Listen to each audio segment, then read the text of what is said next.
wabarakatuh.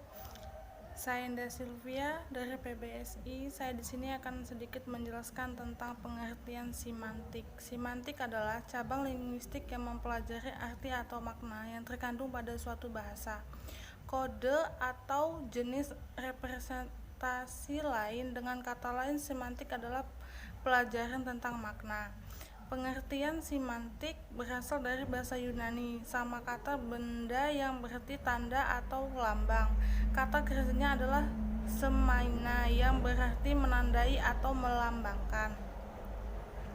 Pengertian semantik itu bidang linguistik yang mempelajari makna tanda bahasa. Suatu kata terdiri dari atas unsur-unsur lambang bunyi, contohnya kata kode terdiri atas bunyi KUDA dan konsep atau citra mental benda-benda atau objek yang dinamakan kuda.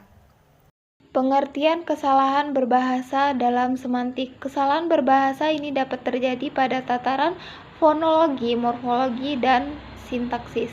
Kesalahan berbahasa dalam tataran semantik ini perkenaannya pada penyimpangan makna, baik yang B pada penyimpangan makna yang berkaitan dengan fonologi, morfologi, maupun sintaksis.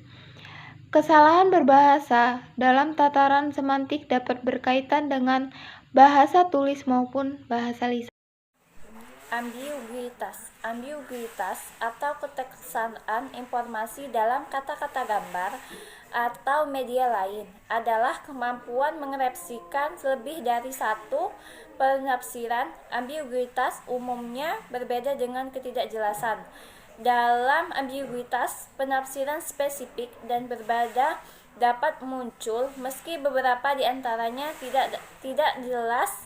Sementara informasi yang tidak jelas sulit menghasilkan penafsiran apapun pada tingkat spesifikasi yang diinginkan.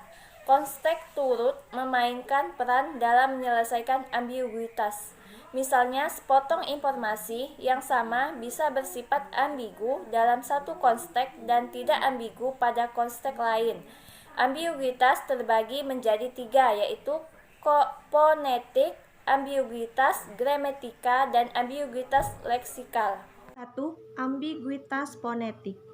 Ambiguitas fonetik adalah jenis ambigu yang pertama. Jenis ambigu ini terjadi akibat perasaan bunyi yang diucapkan. Karena ambiguitas ini terjadi saat percakapan, maka jenis ini sering terjadi dalam dialog sehari-hari. Contoh, Putri datang ke sini memberitahu. Pada contoh ambiguitas fonetik di atas, frasa memberitahu dapat mengandung dua arti, yaitu memberitahu makan yang terbuat dari kedelai ataukah memberi suatu informasi. Ambiguitas gramatikal. Ambiguitas gramatikal terjadi karena proses pembentukan ketata bahasaannya. Akan tetapi, kata-kata yang mengalami ambiguitas jenis ini akan hilang jika sudah masuk dalam konteks kalimat. Contohnya seperti kata orang tua. Kata tersebut memiliki dua arti, yaitu yang pertama, kata orang yang sudah tua, yang kedua, kata ibu bapak. Ketidakjelasan kalimat tersebut akan sirna ketika kita menggabungkan dengan kalimat yang lain. Contohnya seperti orang tua kandung Budi belum diketahui keberadaannya. Nah, dalam contoh kalimat ini maknanya yaitu ibu dan bapak. Kemarin maghrib aku bertemu orang tua bertongkat hitam. Dalam kalimat ini maknanya adalah orang yang sudah tua. Baik, terima kasih. Yang selanjutnya yaitu ambiguitas tingkat leksikal. Keambiguan tingkat ini disebabkan oleh kata itu sendiri, karena setiap kata dapat mengandung beberapa makna, sesuai dengan lingkungan pemakainya. Contoh katanya yaitu kata bank yang berarti merujuk abang dan bank merujuk pada bank tempat pengambilan uang. Bentuk yang telah dicontohkan di atas biasanya disebut dengan polivalensi, yang dibedakan menjadi dua jenis, yaitu yang pertama yaitu polismi, sebuah kata yang memiliki dua atau lebih makna tapi masih saling berhubungan. Contohnya, kata mudah mempunyai beberapa makna yang berhubungan. Yang pertama yaitu contoh, soal itu sangat mudah, artinya tidak memerlukan banyak tenaga atau pikiran saat mengerjakan soal tersebut. Yang kedua yaitu anak kecil itu mudah tertular penyakit, yang artinya anak tersebut sangat lekas atau sangat mudah tertular penyakitnya, sangat lekas penyakitnya tertular. Dan yang selanjutnya yaitu homonim, yaitu dua buah kata yang bentuknya kebetulan sama namun maknanya berbeda. Contohnya, kata barang mempunyai makna yang berbeda dan tidak saling berhubungan. Misalnya contoh yang pertama, banyak barang diturunkan di pelabuhan. Artinya, benda yang diperjualbelikan. Barang itu adalah benda yang diperjualbelikan. Dan contoh yang kedua adalah berilah saya barang 1.000 rupiah. Artinya barangnya itu sejumlah 1.000 rupiah. Barangnya itu sejumlah 1.000 rupiah.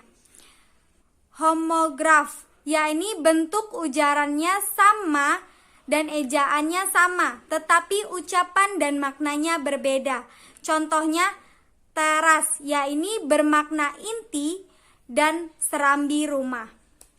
Ambiguitas bisa terjadi karena dua kondisi, yaitu kondisi yang pertama terjadi pada bahasa tulis dan yang kedua terjadi pada bahasa lisan. Akibat diksi. Di dalam kenyataan, tidak sedikit ditemukan kalimat tidak gramatikal yang disebabkan oleh penggunaan kata secara tidak tepat. Bidang pemilihan kata itu disebut diksi.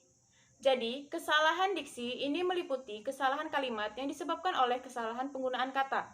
Contoh kalimatnya adalah yang salah, pertandingan lari itu disaksikan presiden.